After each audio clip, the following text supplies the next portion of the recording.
एकूणच पावसामुळे पिकांचंही प्रचंड नुकसान झालेलं आहे। कुठे कशी परिस्थिती आहे पाहूयात टॉप 9 बातम्यांमधून।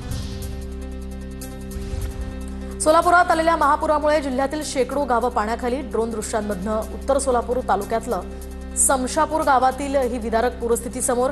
शेतकऱ्यांच्या हातातोंडाशी आलेला घास निसर्गानं हिरावून घेतला। शेकडो नागरिकांचे संसार उघड्यावर। पुरामुळे झालेलं नुकसान पाहून सोलापूरच्या उंदर गावातील शेतकऱ्याला अश्रू अनावर। 3 हेक्टरवरील ऊस मका पीक अजून सुद्धा पाण्याखाली। गोठ्यातील 12 जनावरं, शेतातील पाण्याची मोटार आणि इतर साहित्यही वाहून गेलं। सरकारच्या मदतीवरून अजिंक्य चव्हाण यांनी या तरुण शेतकऱ्यांना संताप व्यक्त केला।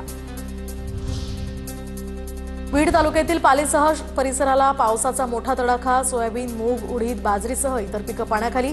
6 ते 7 दिवसांपासून पिकांमध्ये पाणी असल्यामुळे सर्व पिकं कुजली।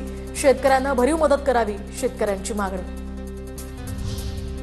जळगावच्या यावल तालुक्यातल्या निंबादेवी धरण ओव्हरफ्लो। निंबादेवी धरणामुळे परिसरातील गावांच्या पाण्याचा प्रश्न आणि सिंचनाचाही प्रश्न सुटला।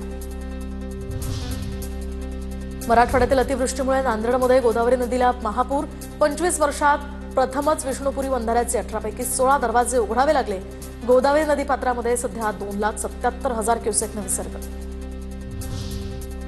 गोदावरी नदीच्या भीषण पुराची ड्रोन दृश्य समोर। गोदावरीच्या उपनद्यांना सुद्धा महापूर। पुरामुळे लाखो हेक्टर शेतीचं नुकसान। जिकडे नजर जाईल तिकडे पाणीच पाणी अशी स्थिती।